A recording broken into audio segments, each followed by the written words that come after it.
하나님의 크신 은혜와 평강이 오늘도 여러분의 삶의 자리마다 충만히 마시기를 기원합니다. 기도하겠습니다. 하나님 아버지, 12월이 시작되어 오늘도 주신 날을 살고자 합니다. 2023년도 시작하여 여기까지 이르렀는데 좋은 마무리가 우리 가운데 있게 하시고 그 남은 시간들이 우리 성도들에게는 귀한 고백과 감사로 충만히 채워지는 복된 시간들이 되게 하옵소서. 오늘도 말씀을 통해 우리의 삶을 결정하고 그 말씀 가운데 행하는 우리 모두가 되게 하옵소서. 예수님의 이름으로 기도하옵나이다. 아멘. 오늘 보실 하나님의 말씀은 요한계시록 12장 7절부터 17절까지입니다. 요한계시록 12장 7절부터 12절 말씀을 같이 읽겠습니다. 하늘에 전쟁이 있으니 미가엘과 그의 사자들이 용과 더불어 싸울세 용과 그의 사자들도 싸우나 이기지 못하여 다시 하늘에서 그들이 있을 곳을 얻지 못한지라. 큰 용이 내쫓기니 옛뱀 곧 마귀라고도 하고 사탄이라고도 하며 온 천하를 꿰는 자라. 그가 땅으로 내쫓기니 그의 사자들도 함께 내쫓기니라. 내가 또 들으니 하늘에 큰 음성이 있어 이르되 이제 우리 하나님의 구원과 능력과 나라와 또 그의 그리스도의 권세가 나타났으니 우리 형제들을 참소하던 자 곧 우리 하나님 앞에서 밤낮 참소하던 자가 쫓겨났고 또 우리 형제들이 어린 양의 피와 자기들이 증언하는 말씀으로써 그를 이겼으니 그들은 죽기까지 자기들의 생명을 아끼지 아니하여도다. 그러므로 하늘과 그 가운데에 거하는 자들은 즐거워하라. 그러나 땅과 바다는 화 있을진저 이는 마귀가 자기의 때가 얼마 남지 않은 줄을 알므로 크게 분내어 너희에게 내려갔음이라 하더라. 용이 자기가 땅으로 내쫓긴 것을 보고 남자를 낳은 여자를 받게 하는지라.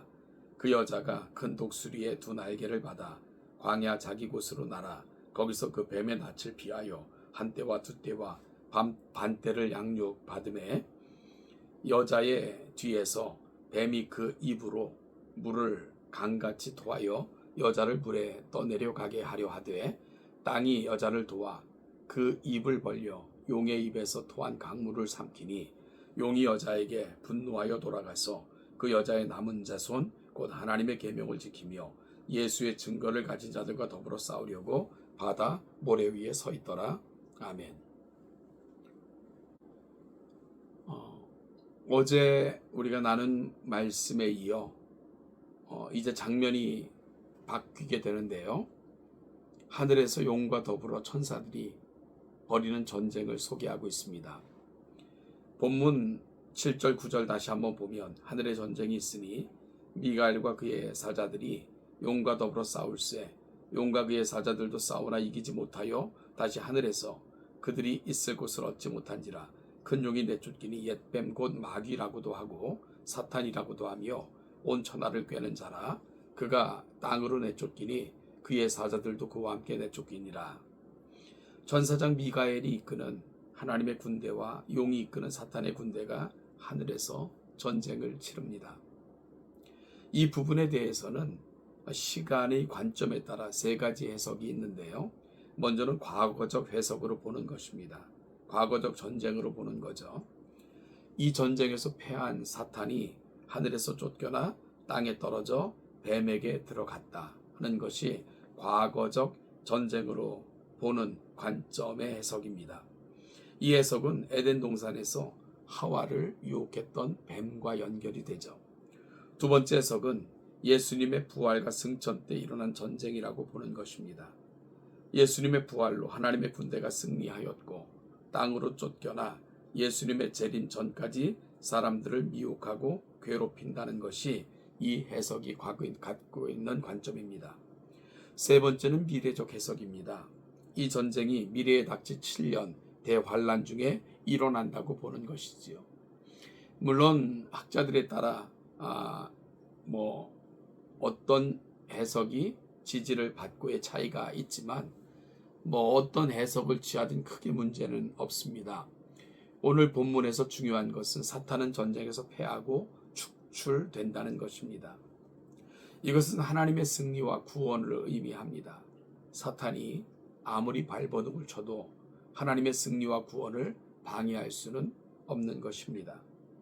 그래서 이어서 10절부터 12절에 보니까 하나님의 승리와 구원을 찬양하는 음성이 들립니다. 내가 또 들으니 하늘에 큰 음성이 있어 이르되 이제 우리 하나님의 구원과 능력과 나라와 또 그의 그리스도의 권세가 나타났으니 우리 형제들을 참소하던 자 곧 우리 하나님 앞에서 밤낮 참소하던 자가 쫓겨났고 또 우리 형제들이 어린 양의 피와 자기들이 증언하는 말씀으로써 그를 이겼으니 그들은 죽기까지 자기들의 생명을 아끼지 아니하였도다. 그러므로 하늘과 그 가운데 거하는 자들은 즐거워하라. 그러나 땅과 바다는 화 있을진저 이는 마귀가 자기의 때가 얼마 남지 않은 줄을 알므로 크게 분내어 너희에게 내려갔음이라 하더라. 하나님의 승리, 하나님의 구원은 믿음의 사람들에게는 너무나도 큰 기쁨입니다. 그러기에 구원받은 성도들, 하늘에 거하는 이들에게 즐거워할 것을 오늘 본문은 명령합니다. 하지만 하나님의 구원 속에서도 땅에 속한 자들은 기뻐할 수 없습니다. 그들에게는 사탄의 패배로 말미암아 화가 임할 것이기 때문입니다. 하늘에서 쫓겨난 천사들 즉 사탄은 이제 자신의 때가 얼마 남지 않음을 알게 됩니다. 하지만 생각을 바꾸지 않고 용은 최후의 발악을 하며 분을 내어 사람들을 미혹하고 괴롭히게 됩니다. 따라서 13절을 보니까 용이 자기가 땅으로 내쫓긴 것을 보고 남자를 낳은 여인을 박해하는지라 12장 6절을 다시 언급하는 것으로 볼 수 있는데요. 하늘의 전쟁에서 패하고 남자아이를 삼키려던 계획까지도 모두 실패로 돌아가자 용은 남자아이를 낳은 여자를 괴롭히게 됩니다. 하지만 앞서 밝힌 대로 하나님께서 이 여인을 보호하시는데요. 어떻게 보호하시느냐 14절 보니까 그 여자가 큰 독수리의 두 날개를 받아 광야 자기 곳으로 날아가 거기서 그 뱀의 낯을 피하여 한 떼와 두 떼와 반 떼를 양육받으며 하나님께서는 여인을 보호하실 뿐만 아니라 그녀를 양육하십니다. 여기서 양육이라는 헬라어는 트레포라는 단어인데요. 살찌우다, 영양분을 공급하다 라는 뜻을 갖고 있습니다. 단순히 지키는 것에서 끝나는 것이 아니라 풍성하게 먹이시고 영양분을 공급해 주시는 것입니다. 이렇듯 하나님의 보호하심은 사탄의 공격 중에도 가장 안전한 쉴만한 물가가 되어 주십니다. 용은 비겁한 방법을 동원하여 계속해서 여인을 공격합니다. 15절 16절을 보니까 여자의 뒤에서 뱀이 그 입으로 물을 강같이 토하여 여자를 물에 떠내려 가게 하려 하되 땅이 여자를 도와 그 입을 벌려 용의 입에서 토한 강물을 삼키니 용은 뒤에서 공격하는 비겁함을 서슴지 않습니다. 하지만 하나님께서는 그런 용의 공격을 무력화시켜 버리시죠. 자신의 공격이 무력화하게 되어 실패하자 용은 다시 분노합니다. 분노한 용은 여자를 향한 공격을 실패한 대신 그녀의 남은 자손에 대하여 더불어 싸우기로 작정을 하죠. 자신의 모든 힘을 쏟아 마지막 전쟁을 치르려는 사탄의 모습이 그려지고 있습니다. 사탄은 끊임없이 하나님의 사람들을 공격할 것입니다. 하지만 하나님께서는 그 백성들을 보호하시기 때문에 사탄의 공격은 실패로 또한 돌아가고 말 것입니다. 그런데 이런 상황에서도 사탄은 포기하지 않죠. 교회 전체를 상대로 전쟁을 벌여봤자 자신에게 승산이 없다는 것을 깨달음에도 불구하고 용은 성도 개개인들을 공격하려고 할 것입니다. 특별히 하나님의 계명을 지키며 예수의 증거를 가진 자들, 하나님을 믿는 한 사람 한 사람과 더불어 싸우며 그의 분노를 표출하게 될 것이다 라고 말씀합니다. 전체 교회를 무너뜨리기 힘들다 생각한 성도들은 사탄은 성도 개개인을 공격하기 시작하였고요. 거기서부터 교회의 분열을 조장하게 되는 것이고 이것은 역사상 수없이 많이 되어졌던 시도들입니다. 교회 전체를 넘어뜨리기 어려울 때는 성도 한 사람 한 사람들을 미혹하고 유혹해서 교회를 혼란케 만들고, 그러므로 교회를 무너뜨리려는 그 사탄의 시도는 지금까지도 계속되고 있기 때문입니다. 예수님께서 다시 오시기 전까지 사탄은 계속해서 우리를 공격할 것입니다. 성도들이 하나님을 향한 신실한 믿음을 지킨다면 사탄은 시기하기까지 분노를 그들에게 표출할 것입니다.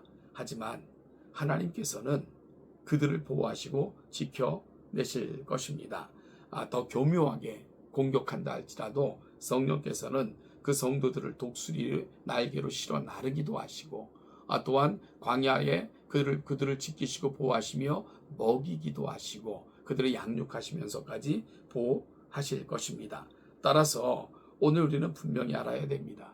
사탄은요, 끊임없이 하늘에서 쫓겨난 이후로 교회를 공격했고, 또 하나님의 나라를 방해했고, 그 나라가 이루어지지 않도록 온갖 괴계를 부렸습니다.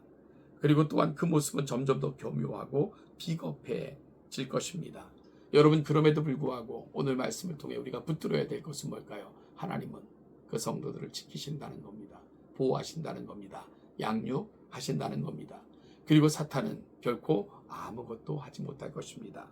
이 사실을 믿으면서 오늘 나에게 시험이 있다는 것은 내가 하나님께 속해 있다는 증거이며, 특별히 더 심각한 시험으로 닥쳐온다는 것은 우리가 그들에게 위협적인 존재가 됐다는 것을 입증하는 것임을 깨닫고, 오늘도 하나님의 말씀 속에서 길을 정하시고 하나님과 동행하는 가운데 사탄을 능히 대적하는 자가 되어 하나님의 영광을 세상에 보여주는 저와 여러분들이 되시기를 주님의 이름으로 축복합니다.